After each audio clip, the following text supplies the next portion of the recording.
طب في ناس بتحب ان فرد الحمام يزق، ويقول لك هو لما بيزق دي مدرسه، يقول لك هو لما بيزق خلاص بتبقى هي دي غيته، يروح على السطح ده يحدق الكلام ده، دي بقت غيته. اكشفه بعد ما بيزق بقى اكنه ابن الغيه، اكنه ابن الغيه. السلام عليكم ورحمه الله وبركاته، اخواتي وحبايبي في الغوايه. احلى واجدع مسا عليكم يا رجاله، كل سنه وانتم طيبين بمناسبه رمضان، ورمضان كريم عليكم يا رب، وان شاء الله يعود علينا وعليكم الايام بخير. الناس طبعا يا رجاله تهتم بالصلاه، تهتم بالصوم وبالعباده وبقرايه القران في الشهر ده. طبعا النهارده احنا طالعين نتكلم عن كذا موضوع يخصوا الذكر الدشار، وازاي بتثبت ذكر دشار، او ازاي ان انت تعرف تشتري ذكر دشار. طيب، في علامات وفي امارات بتبقى في فرد الحمام. بمعنى ايه؟ يعني في فرد حمام بتيجي تمسكه من السوق بتلاقيه عصب، فرد حمام ناشف وكل حاجه وجامد وكل حاجه، بس تيجي تسيبه بيقع في الشارع، تيجي تسيبه ينزل يطير على البيوت، بيبقى طار حيطي او طار بلكوني. تمام. طيب، احنا النهارده لما نيجي نتكلم على الدشار، احنا ازاي بنشتري الذكر الدشار؟ طبعا انا هقول لك ازاي تنشه، ازاي تعرف ان هو جامد، ازاي تطيره يعني وتجرده، كل الحاجات دي. خليك معانا، ما تبخلش علينا باللايك. كل سنه وانتم طيبين، لايك جميل وتعليق كده. وانا بقى بقول لك كل سنه وانت طيب، عايز ترد عليا رد، كل واحد هو ايه وذوق. اول حاجه يا رجاله، احنا لما هنطلع بنروح نشتري الذكر الدشار ده، لازم ركز معايا علشان ما تضيعش فلوسك وتخنق نفسك وتتعب نفسك. لازم تطلع تشتري الحمامية ديت من غيتها، لازم تطلع تشتري حمامية من غيتها. واول حاجة، ما اشتريش الحمامية الكبيرة، ما اشتريش حمامية كبيرة في السن. يعني اجيبهم شبابات ولاد السنة، يعني عنده سنة او اتنين بالكتير، سنة او اتنين بالكتير. ليه يا رجالة؟ علشان فرد الحمام يديني بقى هو سنتين تلاتة عندي. وخلي بالك، الغية معمولة للزغلول. في مثل بيقول ابن الغية ب100، ابن الغية ب100. اول حاجة تمسك فرد الحمام بتقلبه، بتشوف الريش بتاعه الريشه عريضه، الريشه متستفه، الريشه قافله على بعضيها، حماميه جامده، حماميه بتطير، حماميه جهدها حلو، نفسها حلو كده، تمام. هشتريها. لو هي تسوى 100 هدفع ال 150. بس هنا في نقطه لازم تركز وتخلي بالك منها، وهي ايه؟ ان انا لما اجي اطلع اشتري 50 ذكر من غيه، 40 ذكر، 20 ذكر، 30 ذكر، ايا كان العدد، لازم صاحبهم يفتح لهم قدام عيني يطيروا ويمشوا. سيبك ان هم يطيروا ويمشوا، والحمام كده كده كله بيطير. اهم حاجه ان الحمامه دي تكون بتاخد وتقطع، حمامايه تكون بتاخد وبتقطع. لان الحمامايه اللي مش واخده ان هي تاخد بتطير بالساعه وبالاتنين والتلاته، ويوم ما بتاخد مع واحد جنبيك ما بتخرجش. الحمامايه اللي صاحبها ومربيها من وهي زغاليل على التشويط، وان الزغلول ياخد ويخرج ويقسم وبيخش في مجالات وفي حمام، دي الحمامه اللي يدفع فيها. ويستحسن ان انت لما تيجي تشتري اوله بتشتريها من منطقه بره منطقتك. يعني انت من اسكندريه تروح تجيبها من اسماعيليه، بتجيبها من القاهره تكون انت غاوي في اسكندريه، تجيب من طنطا، تجيب من دمنهور، تجيب من دمياط، من السويس. يعني انت تكون من طنطا تجيب من القاهره. ليه؟ علشان الذكر يقوم يجري ويفرقع ويخرب الدنيا ويرجع. طيب، لو جه وحكم الظروف، ركز معايا عشان اقسم بالله ما حد هيقول لك. جت حكمت عليا الظروف ان انا راجل في القاهره، انا اجي واشتري ذكر اوله من بلدي. يعني مثلا انا من حلوان رحت جبتهم من المرج في مسافه، طبعا هي مسافه بس بالنسبه للحمام مش مسافه كبيره. كذا طريقه لنش الذكر ده. في ناس بتنش على باب، في ناس بتنش على باب، ناس بتنسل. يعني ايه؟ بشد ريش فرد الحمام، بشد ريش فرد الحمام. وهقول لك كل حاجه ليها مميزات وليها عيوب، وليها مميزاتها وليها عيوبها. في ناس بتنش على باب، ناس بتقرص كلفه، وناس بتنش على نتي. يعني في ناس بتجيب الدكر تحطه مع انتهى وتنشه عليها، وفي ناس تانية بتسيبه على باب وتقرص عليه كلفه. خلي بالك بيدوله انتهى بيقرص عليه كلفه، لما بيجي يفتح له بينش على باب، اما بيجي يفتح له بينسله، واول ما يمشط بيقرص برضه عليه كلفه. يعني انت في الثلاث طرق بتقرص على فرد الحمام في الكلفه. وفي ناس تقول لك لا انا اقفل عليه ال 30 يوم ال 40 يوم.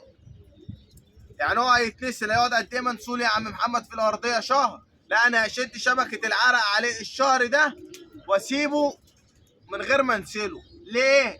يقول لك عشان نسل الحمام بيضعف الريشه بتاعته، بيخلي الريشه طالعه ضعيفه. يبقى ده من عيوب نسل الحمام.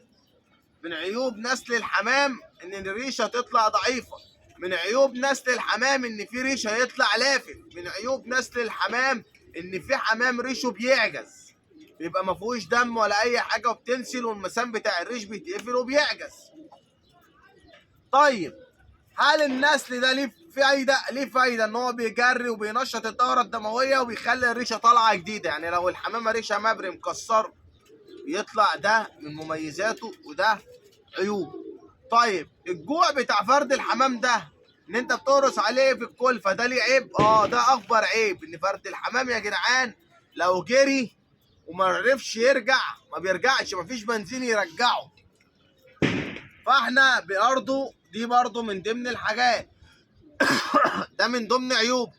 طيب طول ما هو جعان احنا بنحاول نسيطر عليه، بنشخلله، بنهضله، بنرديه، بنجيبه. دي من مميزاته ان انا بعرف اعمل كنترول عليه، لان هو لو شبعان هيلف وشه وهيمشي ومش هيرجع. طيب النش على انتايه، انا بحبب نش النتايه بس بطرق معينه، اللي هي اديله انتايه تحفظه المكان، اديله انتايه تحفظه المكان يقوم يركبها يطير وراها، تحفظه الغايه وتحفظه المكان، وبعد كده اكشفه من عليها.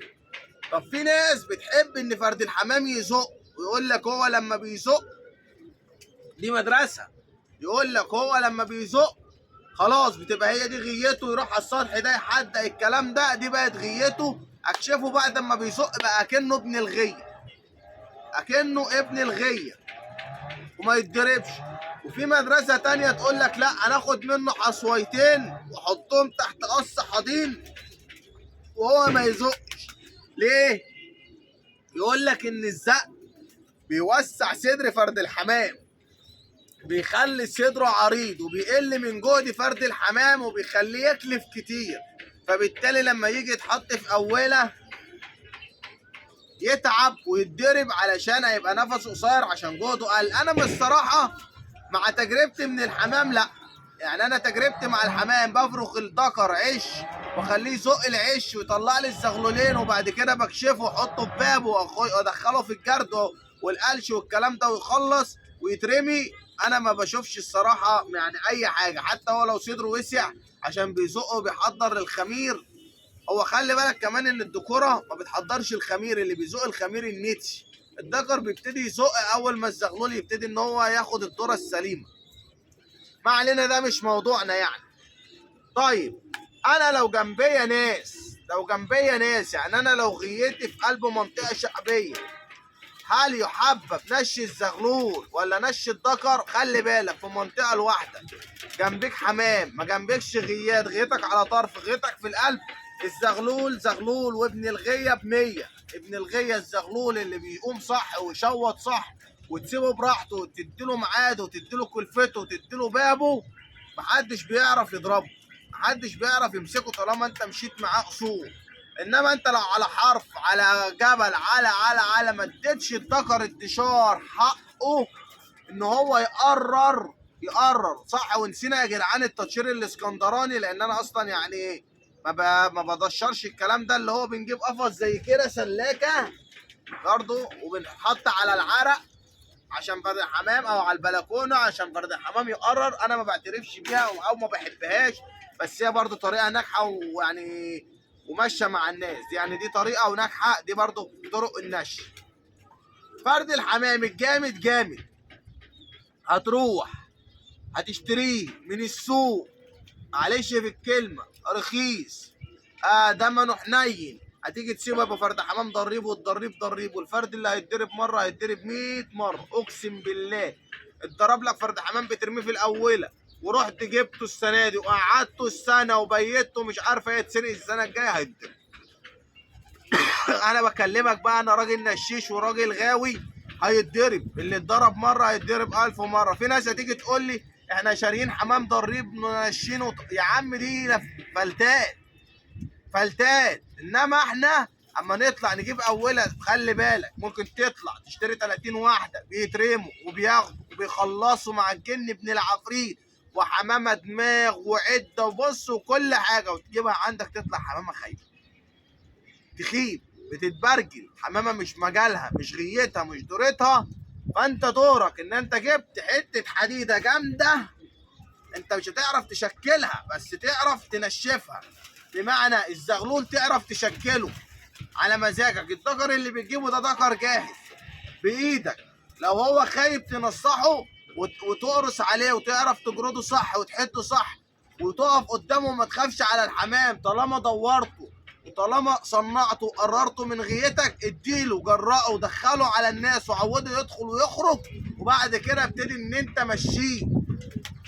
الناس ما تخافش على حمامها، الحمام اللي بتخاف عليه بيتضرب، والقفله على الحمام بتخلي الجامد خيبان. اقسم بالله انا عندي شويه حمام جامدين وعندي فردين خايبين، اتضربوا الفردين الخايبين، قفلت على الجامد خيبته. يتضرب لك فرد، يتضرب لك اتنين، يتضرب لك 10، يتضرب لك 15، طالما انت عامل معاهم الصح وحمامه بايته وحمامه انت عارف اولها من اخرها، ما تزعلش. ما يتضربش الا الخايب، ما يتضربش الا الخايب. جمد قلبك، نشف قلبك على الحمام، ما تخليش كفك طري، خلي كفك كف غاوي، كف ناشف. الناس اللي جنبيك ناس بترخم، ناس وحشه، ما يهمش، هتعرف تخرج وهتعرف تعمل حمامتين. الحمامه الجاهزه بتعرف ان هي تمشي نفسها وتسلك امورها. يا رب اكون قدرت افيدك، ويا رب اكون المعلومه وصلت لك. ده بالنسبه للذكر انتشار. بالنسبه لجرد وحد والكلام ده كله، احنا عاملين فيديوهات وهنعمل فيديوهات جديده. كل سنه وانتم طيبين، ويا رب يجعل رمضان عليكم رمضان سعيد، واحلى مسا عليكم، والسلام عليكم ورحمه الله وبركاته.